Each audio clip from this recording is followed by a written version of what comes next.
Now, the question is audio the unsung hero of AV landscape? Well, hopefully not, because it wields the power to transform experiences, evoke emotions, and captivate audiences. Right now, let's dive into the intricacies of audio technologies, trends, and innovations, from immersive soundscapes to emerging audio formats. Now, the moderator for this session was previously with the Presbyterian Ladies College in Melbourne. That's quite the AV setup I've seen down there. Yeah, so you've got two. Because you're going to soon join Wrighton Girls' School in, a couple of weeks, new gig? Yeah, in a week. No worries. Well, good luck with that, Kate, but we're so pleased to have you here today. Would you please welcome Kate Ford? So I'm very excited to hear the insights from this panel. I was hoping that they would introduce themselves, though. All right, I guess I'll start. My name is Alexandra, or in short, Ola, and I'm the audiovisual consultant, very passionate about sound and electroacoustics. My name's Dave, and I work for a company called National Audio Systems. My role there is system design and training. So we do a lot with a brand called D&B Audio Technic, and we also do quite a lot with this Soundscape and this sort of immersive product. I'm Gareth Davis from Holoplot. I'm the project's lead for Holoplot. I look after the team that do all of the design, simulation, modelling, right through to kind of installation, commissioning of systems. We run a team. We are based in Berlin, in the headquarters there. We have teams also in the US and in the Middle East. We specialise in sound control and audio technology, kind of sort of, I suppose, most famous recently for the install at Madison Square Garden Sphere. Hi everyone, I'm Kate from Studio Entertech, where I'm a director and theatre consultant. My background is primarily in lighting, but while I've been at Entertech, we've done quite a few spatial sound systems, one on a very recent project, which I'm looking forward to talking to you about. Yeah. And I'm Per Pearson with Williams AV. So we do mainly wireless communication, wireless audio, and trying to ensure that everybody can hear. Great. So talking about audio in AV, how do you perceive the role of audio in transforming AV experiences, maybe, Per? Yeah, so as I mentioned, what we do is we do a lot of hearing augmentation. We work with language interpretation. So, of course, as a regular human being, I enjoy hearing music, etc. And I think we all have memories that are closely tied to audio. And if you are someone who is hard of hearing, it's really, really important to be able to hear what's going on. And you see a lot of people who are hard of hearing really draw back and lose a lot of social interactions, because if you can't hear, you're not part of the conversation. So that's a huge psychological impact.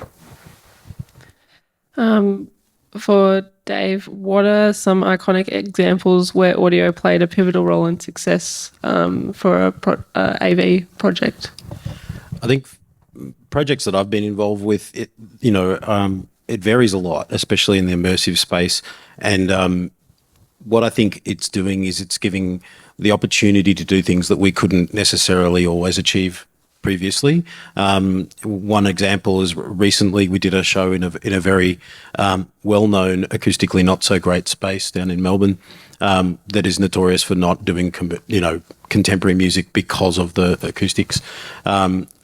Using an object-based mixing system, we were able to seriously tame the amount of effect that room had on the performance, to the point where people in the audience, people in the venue that usually get lots of complaints about the quality of the audio from the audience, it was the complete opposite, which they were all taken aback by. So between things like that and then transforming spaces that are traditionally not for, say, for operas and things like that, doing them outdoors and being able to regenerate the kind of acoustics you would expect in a large concert hall, the things that we couldn't really do very well before this technology was around.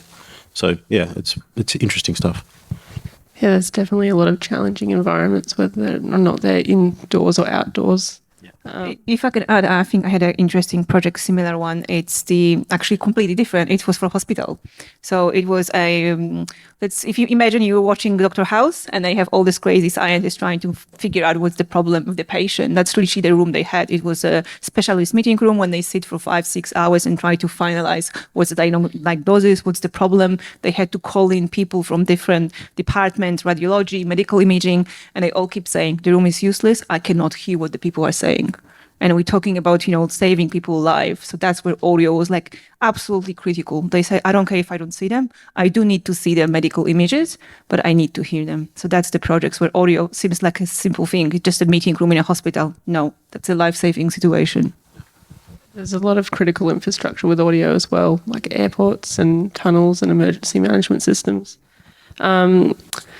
So to Kate and Dave, how do 3D and spatial audio technologies enhance the listener's experience in various AV applications? I think it's... sorry, my brain has stopped for a moment.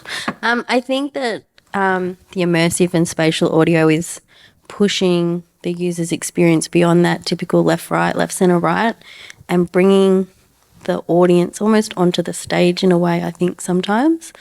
I think when we have, particularly like 3D spatial systems where you can suddenly get a much better understanding of what's happening on stage because you can really identify where a particular musician is, that suddenly your understanding of what you're hearing just clarifies so much more.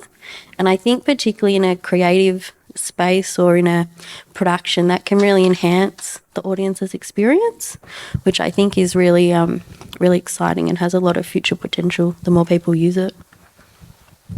Yeah, I'd agree with that. I think for the things that I've seen, it's the realignment of what you see versus what you hear.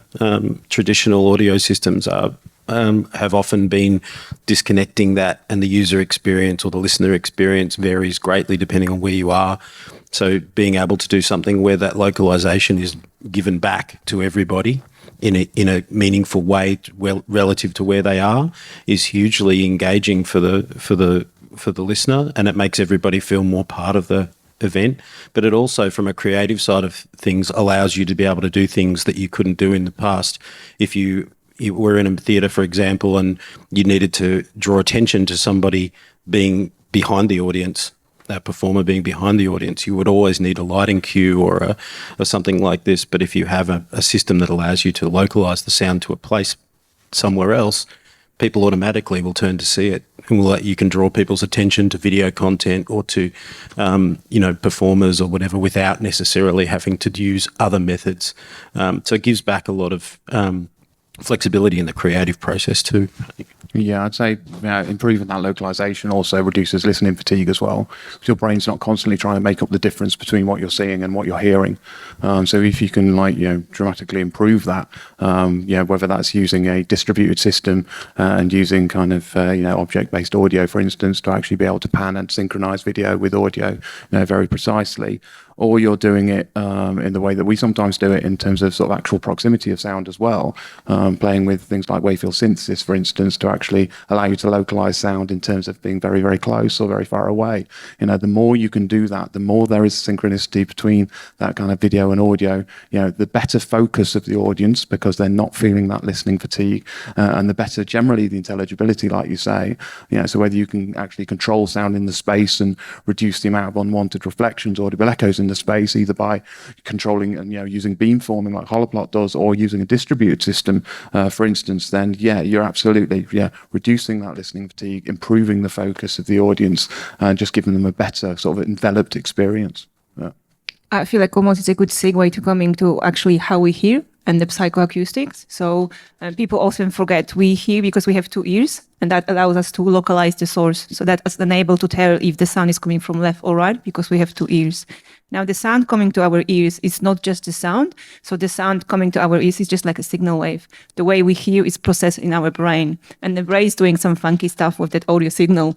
So it's actually cheating us a little bit. So there's different little tools we can use when we're designing spaces or when we're hearing. For example, the way we can perceive the localization in front versus the side and the back is completely different. So our blur, so how well we can pick the sound from the side is 10 degrees, from front is 2.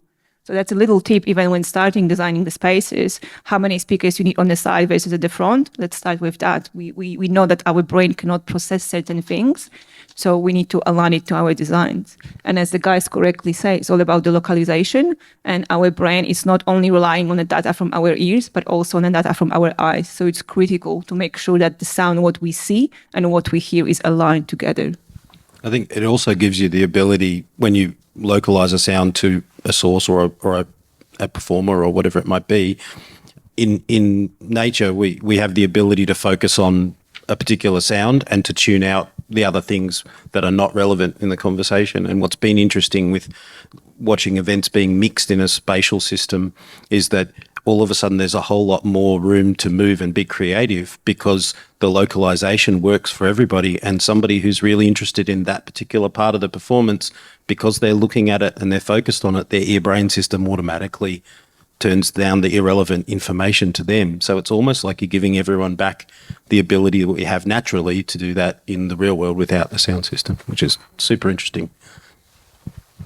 Do you have any projects that you've been working on currently or coming up that are to do with 3D spatial audio?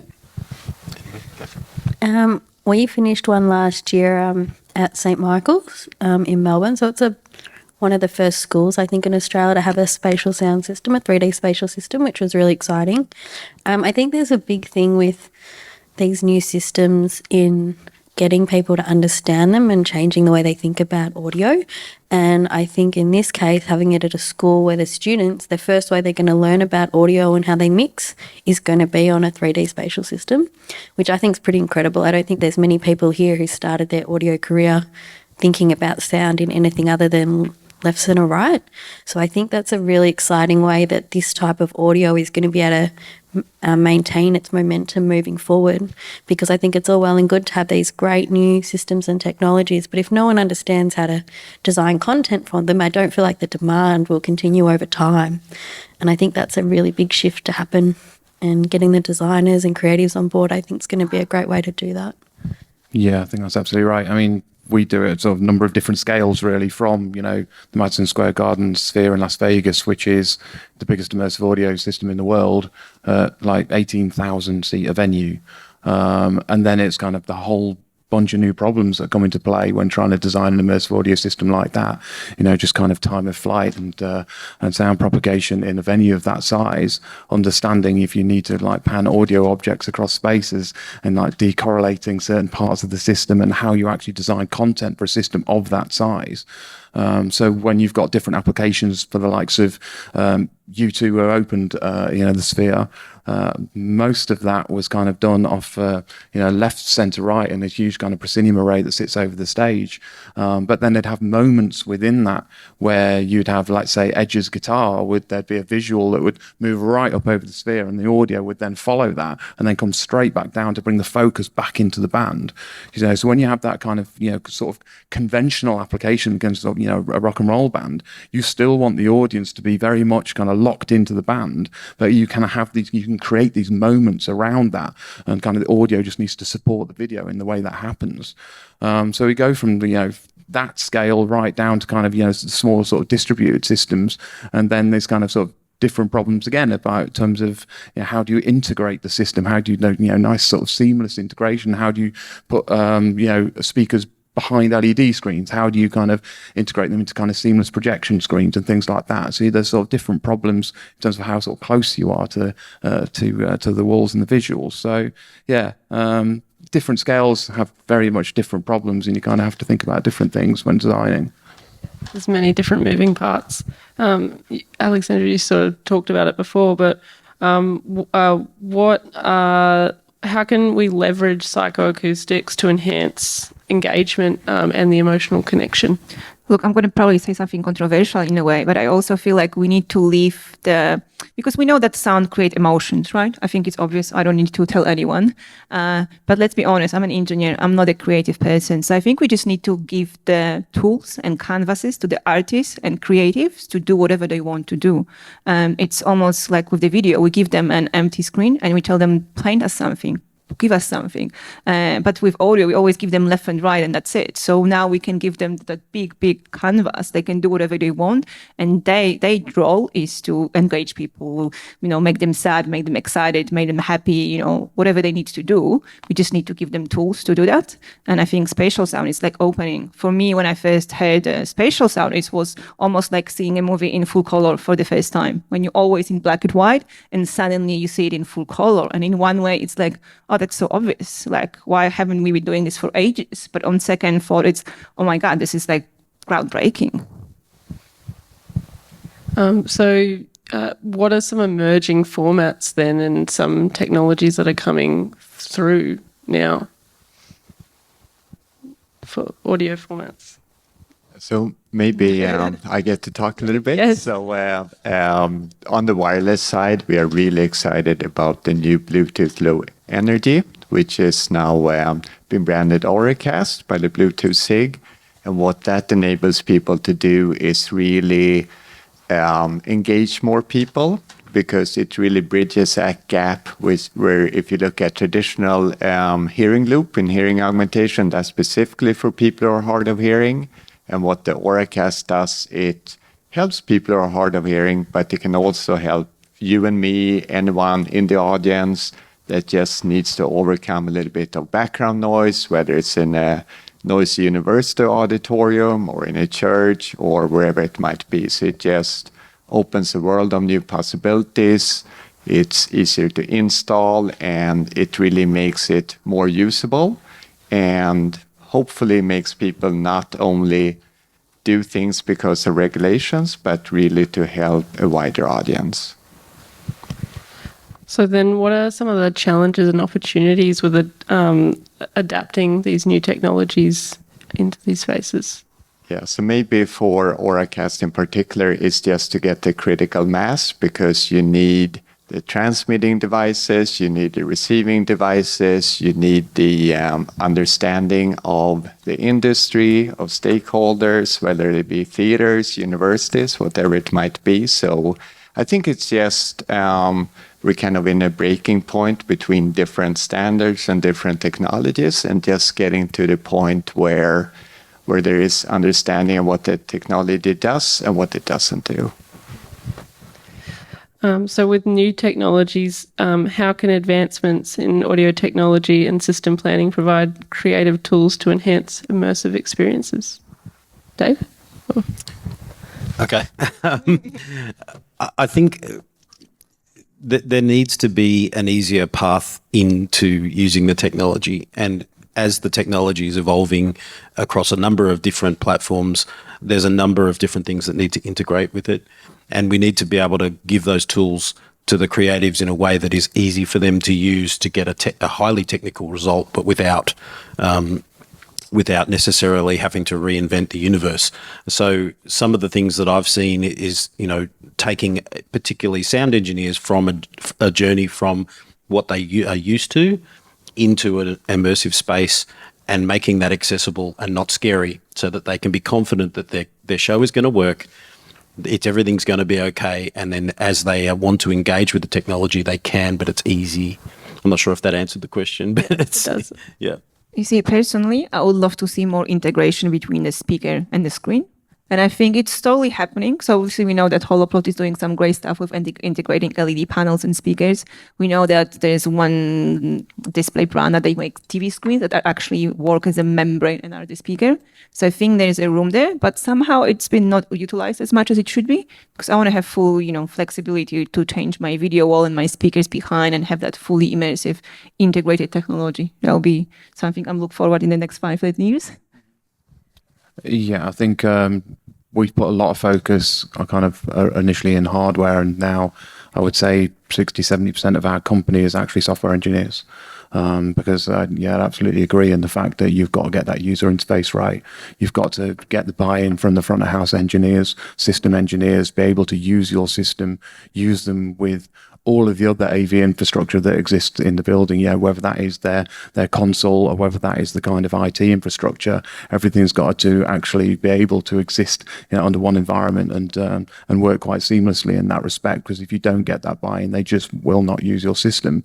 On the sort of creative tools front, obviously we've developed quite a lot in terms of, to say the ability to control sound, have multiple content in different zones within a space. So there's things like, we can create different language zones. I recently did a presentation where I presented live and I had an AI engine actually translating for me, and we split the audience in half, and half the audience was actually in Spanish and the AI engine was doing all the translation for me in real time.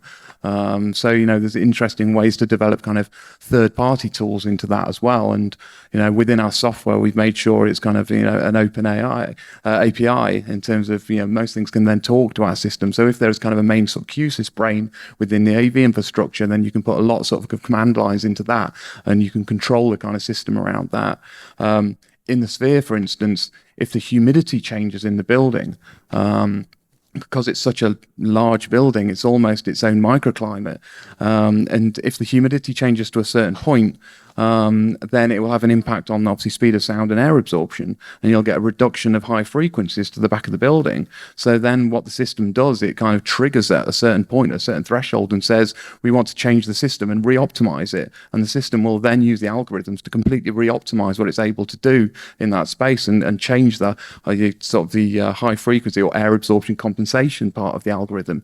So it stays consistent regardless of the environmental conditions. So there's quite a lot kind of going on with that as well in terms of how we're using those technologies. I think the unification of the platform, the communication platforms, is key around that. I mean, recent projects that we've done where the lighting people are using stage tracking and this sort of stuff for performers, which now also will localize the audio through our stuff, and at the same time, cameras are following that source, and they're all basically connected to the same OCA network that is all talking the same language.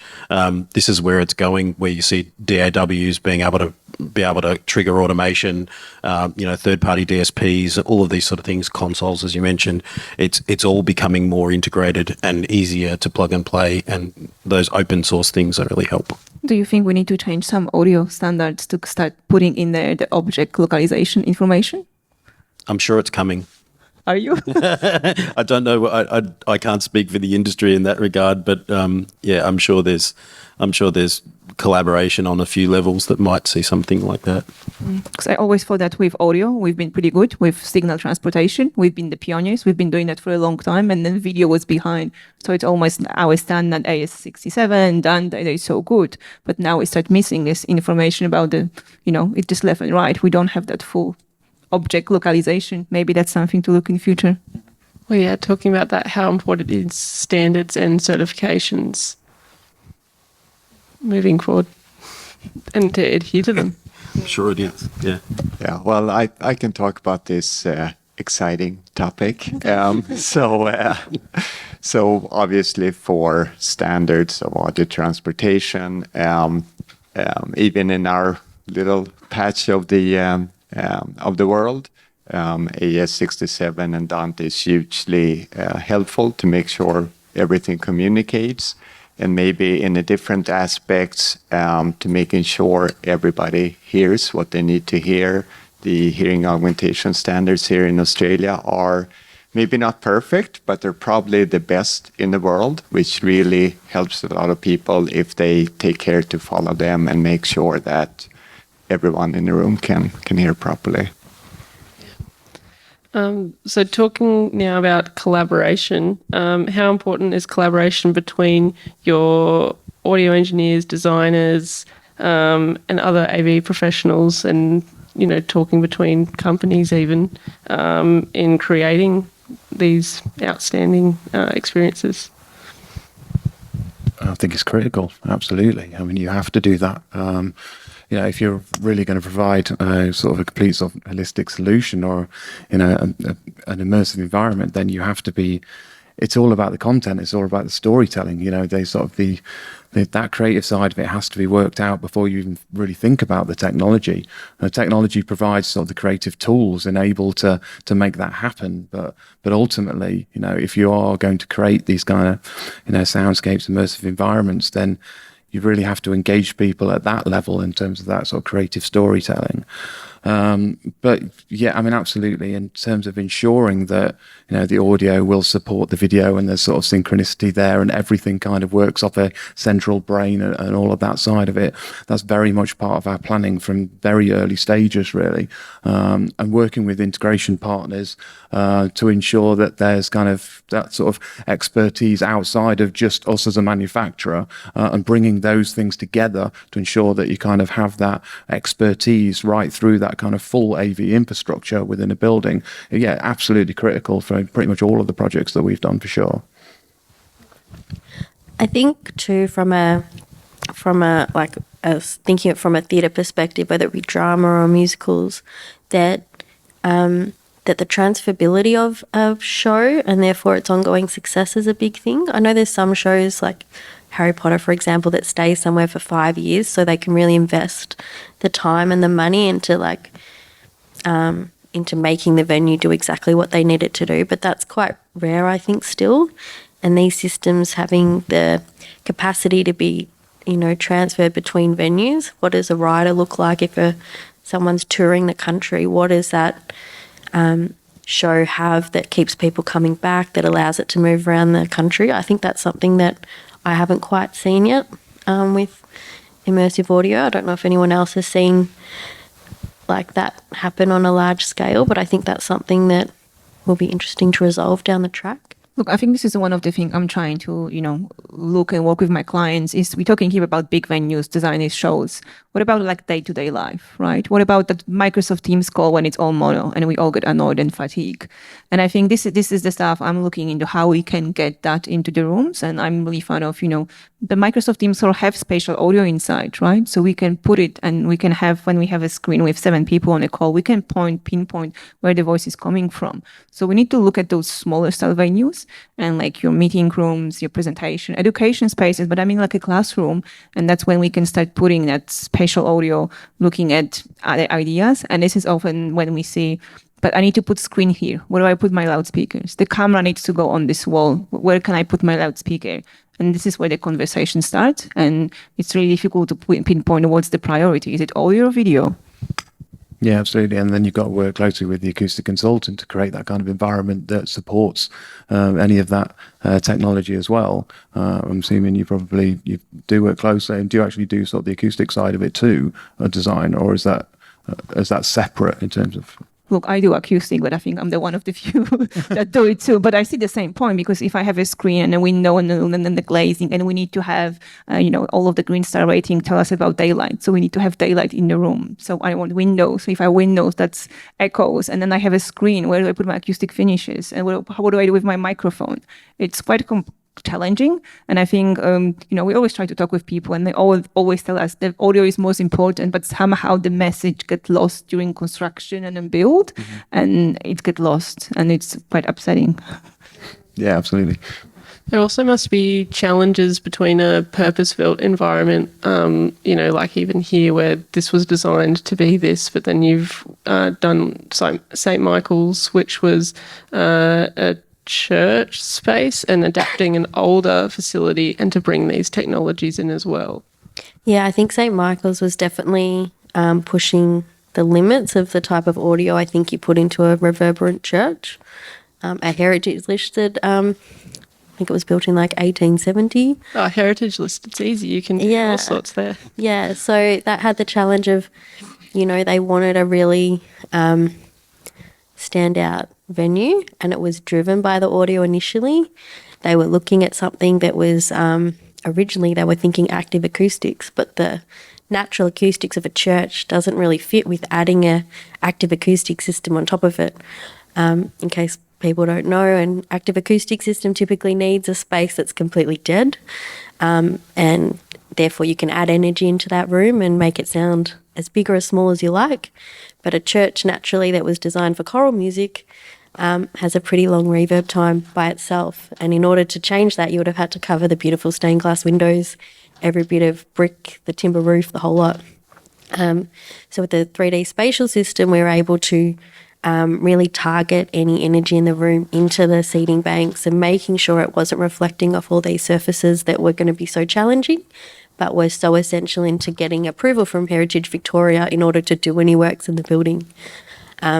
So now they have a space that's, got beautifully restored stained glass windows. I didn't know stained glass windows could be that pretty until I'd seen these restored ones. And they have a system that they can really take advantage of, not just for music, but for drama, everyday lectures even, which I think is really fantastic. So talking about the future, how can AV professionals prepare for future developments and stay competitive? Anyone? I think they should come to this panel. Oh, okay, great. Understanding the technology that's out there, the tools. I think further to what Kate was talking about too, like there are a lot of tools out there from various manufacturers and third parties that can allow you to model things like localization, things like performance and directivity of loudspeaker systems, being able to use that information to make good decisions, how it fits in the whole project. Like if you have to find a place to put a speaker and somebody's says to you, you can't put that speaker here, you can put it there, and then you are able to go back to them and say, this is the result of that choice, then they can make a value-based decision. So as those tools evolve, they become really handy in this process of trying to integrate all of the stuff together. And we're seeing that a lot. We are in constant discussion with consultants and venues to use those tools to give them answers to the questions: will it work, will it not, how badly will it work? So Yeah, absolutely. I mean, we do everything from kind of modeling, design, simulation part of that, and actually build the tools to be able to do that with our systems, which are quite complex systems, but we make the tools as easy as possible. But it gives you that confidence and it gives you that validation in terms of how a system's going to perform before you get it into the space. And beyond that, we kind of created what's called a Holoplot Create, which is an auralization tool that takes you into a virtual reality environment, so you can actually walk through your space as well to kind of understand how the system's going to behave in that space. So we've put quite a lot of work into that. And that can work with either sound designers to actually create their kind of immersive show before they actually get into the space, or it can be to kind of look at how the system's going to perform in terms of unwanted reflections, audible echoes, intelligibility within the space as well, and kind of understanding what that looks like, and very much kind of looking at how does one sort of iteration of your design compare to another iteration? If I place the speakers there, what does that do? And how does that change how the system's going to perform? And again, just giving you that extra level of confidence and validation in the system design. I would probably say it's important for all of the young AV professionals to know the basics. Like this is very down to the ground. But if you don't know what is sound pressure level, what is pitch intelligibility, if you don't know how the sound travels in the space, no matter what technology you're using, you won't be able to understand it. Yes, the tools will be better, will make it easier. It took us days to calculate certain, parameters, acoustics, but now we can do it quickly. But you need to understand how the physics works and how our body works. This is not going to change. Our ears are not changing. They're going to be like this for the next few hundred years at least. And the physics also not changing unless we go to space, which could be an option, but there's no sound in space, so no problem. So we need to learn the basics. Maybe we'll evolve a third ear on the top so that we can have more vertical localization. Maybe. What trends do you foresee shaping the future of audio within the AV spectrum?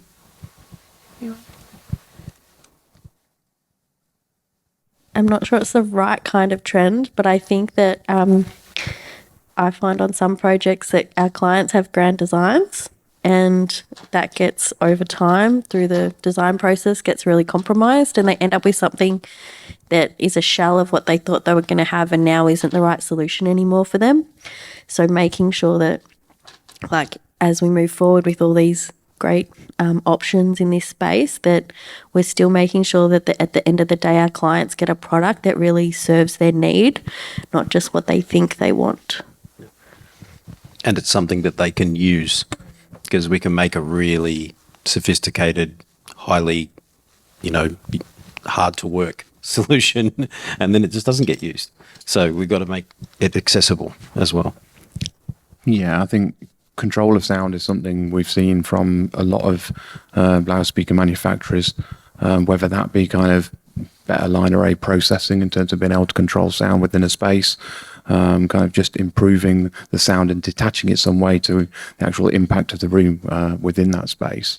We're obviously really kind of driving that at the moment, but it really gives you that flexibility with the system as well. And I guess that is another thing in terms of adapting to multi-use venues as well.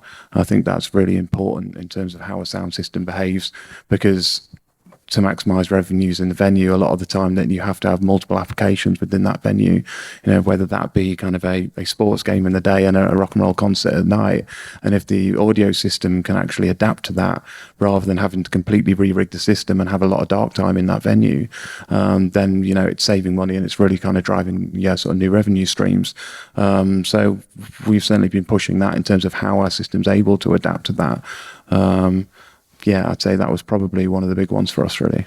I think this is a good point you mentioned about adaptability. I think I've noticed, going to different concerts and parties in the last few months.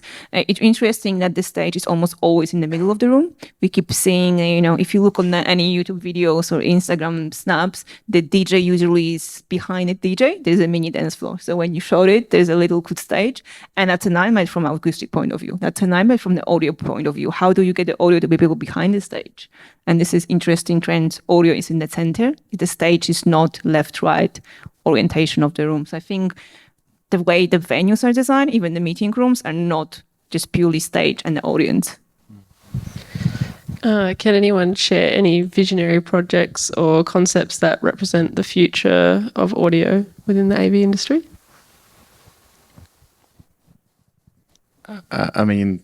Obviously what Madison Square Gardens are doing currently is right at the cutting edge of what's possible. The fact that the audio system in there can pinpoint sound down to a very, very small section of the audience area, and they can have completely unique sound experiences within that 18,000 seater space. And then again, with the kind of proximity of sound as well, being able to place audio objects anywhere in that space, not just on that kind of 2D canvas, but actually pull it out into the space as well.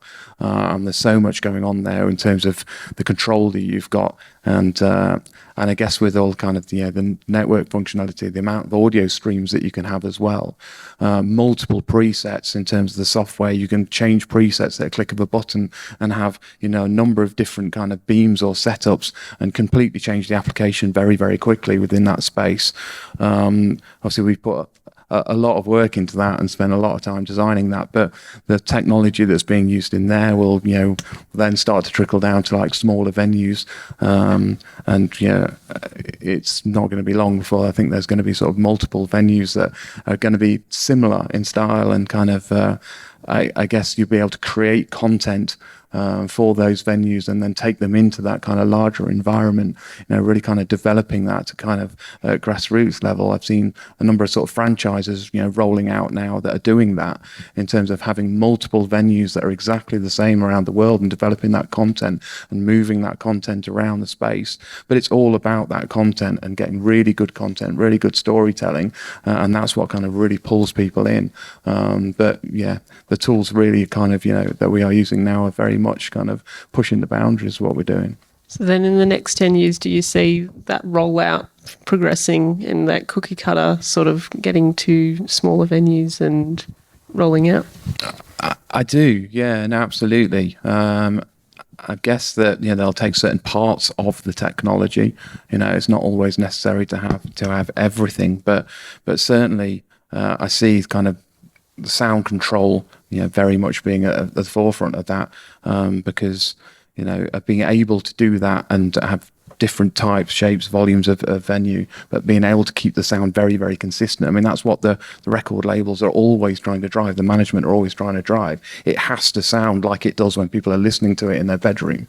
They're always trying to take the venue out of the equation. And the only way to be able to do that is if you can control sound in that space. Yeah. We've seen it, on a scalability side of things. The reality of the audio universe is that we are in different spaces regularly, but also people need time to program content and do this sort of stuff. So having a system that allows you to scale from a very small space where you might build content right through to a theatre and then right through to a much larger space. The only the technology is the same, but just scaled up, and similarly, the programming can be scaled up. And there are systems that we have programming spaces where people can come in. It's quite a small system, but it easily scales to a large full-size venue because nobody is going to be allowed to sit in a very expensive venue to program their show for 9 weeks. It just doesn't happen. So you have to make this scalable. And there are a few things out there that are doing that now. But I think that makes it accessible so you can move from one venue to another. As long as the infrastructure of the immersive system is there, you can scale between.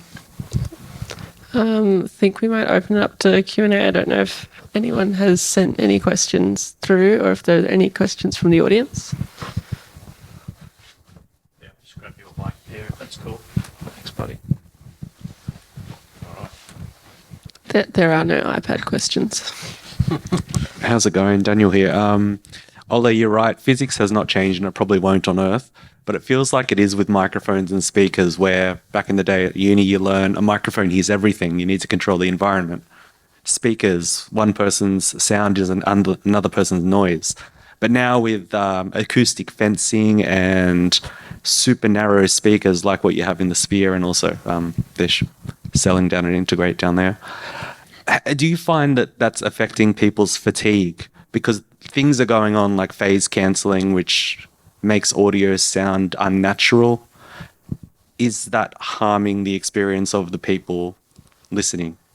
I don't think so. I think it's the microphone still works the same, right? It can be better. We've got better noise to signal ratio. We've got better pickups. We've got better, directivity of the loudspeakers. But the way we hear it's still the same. And I think most of the processing, the way it's done, it's not meant to be detrimental to the audio quality. I'd agree with that. I think, we have the ability to use all of this technology, and there is a sweet spot in where it works really, really well. If you push it too far at either end, then it becomes unnatural. So, trying to find the right place to use it in the right amount is pretty key. And maybe a good example is this is from the time when I was at the uni, right? And that's when the 5.1 stereo come out and everybody was playing with the mixes. And we literally did some crazy mixes, like, guitar on the ceiling, kick from the bass on the right left corner. And there was a bunch of all those crazy mixes. And we were just playing. And then after a year, everybody came up, no, this is ridiculous. Let's go back to being normal. Yeah. And I think this is probably the time of exploration with the spatial sound, that we may see some really weird mixes, really some weird events, but that's okay. We just want to explore, see how it's going to work, and then what's good will stay, what's wrong will just slowly, trim down. Yeah, absolutely. I mean, when we're designing, we obviously look at that and try to understand where are those kind of thresholds in terms of where is this actually going to cause some sort of impact? Where are we causing artifacts to happen? Whenever you steer sound, whenever you control sound in that sense, you're always going to create a certain amount of artifacts. If you steer very hard to one side, you will create a side lobe out the other side because you will get a certain amount of edge diffraction off the side of the box. In like the higher frequencies, depending on the spacing of your drivers, you're always going to get a certain level of spatial aliasing that happens because of the spacing of those drivers and the wavelength that you're trying to control. But if you understand those and understand what those kind of limitations are, then you can design within that and get a very kind of natural feel out of it. But if you try with a very small array to steer, very, very steeply and try to sort of control low frequency, it's probably not going to happen. And you're actually going to create these artifacts. So you have to understand those design limitations to understand what the technology is capable of. But if you do that and you do that within those parameters, you can create a really kind of natural sound, and you don't get that fatigue and those kind of, that phasing interference that you're talking about that you might have heard from kind of, more sort of conventional sort of beam steered systems. The algorithms have moved on from that. Within the algorithm as well, we have things like side lobe suppression. So the algorithm will understand if you are steering to a certain amount to one side and you're getting a certain amount of edge diffraction off the side of the box and creating this side lobe, what it will then do will say, on those outer drivers that are creating that, well, let's reduce the gain on those and actually taper the gain towards the center of the box. So you're reducing the amount of side lobe that's concerned. So there's lots of things that are kind of, happening within the algorithm to understand, what those artifacts are being created and what those kind of, those phase interactions are doing to ensure that you get the most natural kind of listening experience possible. Just one last thing. I just wanted to extend on that. I think something that I don't have an answer for, but I don't know if someone else here does, is that these spatial systems are fantastic if you've got typical hearing. But for those who are not, and maybe you could speak to this, is how do our hearing augmentations systems, whatever they may be, how are they supporting quite a significant number of users to have that experience, to have that 3D spatial, whatever it might be, whatever that localization is, how are they getting that same opportunity to understand that sound? So I can maybe comment on that. And the answer today is probably they don't. And I think, even with the Auracast, which we and many are excited about, that basically moves hearing augmentation to being stereo. So, it's not that advanced, but I just had a conversation today. So there are some discussions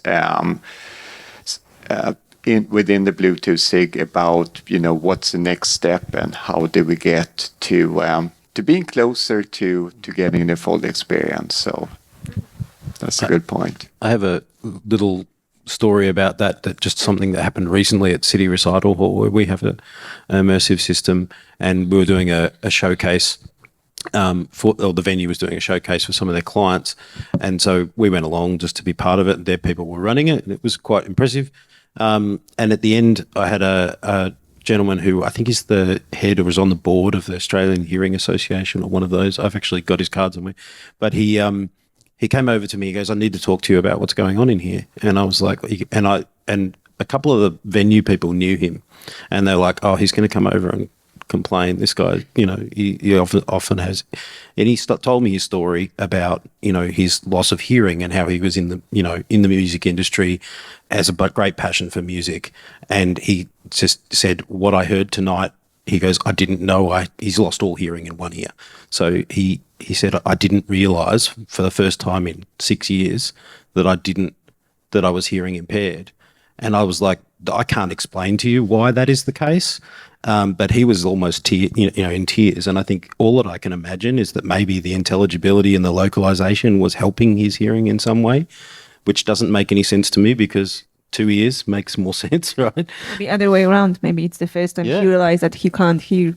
So it just got me thinking that maybe there is an awful lot of benefit to those things that none of us have really thought about. Maybe you guys have, but as an offshoot, and wouldn't that be a wonderful thing if those people can have access to a better experience? Because I couldn't think of anything worse than losing my hearing. So. Definitely. Yeah, we got another question. Yeah, thanks. So as you've correctly pointed out, like content is everything, and there's a real chicken and egg issue at play, which I've butted up against a few times in over a number of years. I've designed and commissioned and delivered a few active acoustic systems and wavefield synthesis systems and object-based audio systems. And the simple fact is they involve a ton of loudspeakers, a ton of amp channels, a ton of copper, a ton of DSP. And then once you've done all of that, then you need the content. And then that's where the crickets start chirping. Generally, unless you're Bjork and you have the budget to actually create such a thing for a tour, the budgets just aren't there, at least in Australia anyway, in 2024 and prior. But to turn that into a question and tie it to Auracast, which to my knowledge, and it's going to be manufacturer specific, entails stereo audio with some compression, obviously, in the transport, but sufficient bandwidth and dynamic range, perhaps, to enable some kind of binaural experience for the end user.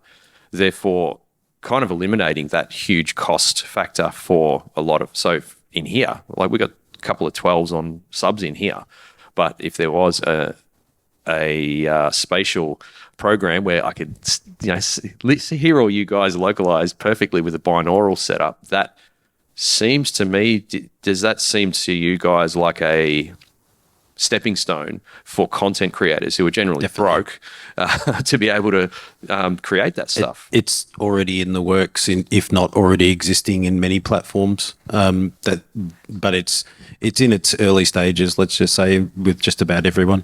But that's definitely a goal. I can't see that people aren't going to continue down that path.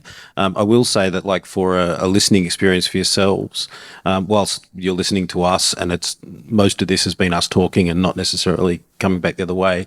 I do think that there is a place for that sort of binaural stuff, for that kind of application. But if you're going to see an event or music or things like that, a big part of it is the experience and being with people and being next to other, that sort of side of things, I think is a big part of it, which, sealing up your ears and having something very contained is a little bit sterilizing. Yeah. It's why, when we go to events, we don't go to silent parties anymore, right? It's not the main way of entertainment. Yeah, I mean, binaural's obviously been looked at for loudspeakers as well. There are sort of crosstalk cancellation algorithms that are out there, but they just don't scale up. They only work when you know exactly where someone's been is seated, and they just don't move from that space. So I kind of agree to some point that it depends on the application, doesn't it? As whether you want kind of it doesn't really matter whether there's a bit of a locked-in experience, but when you need those shared experiences, when you want to be able to speak to the person next to you, and for instance, then you probably go for a different solution. So it is very much geared towards the application in terms of how you would do that, I would think.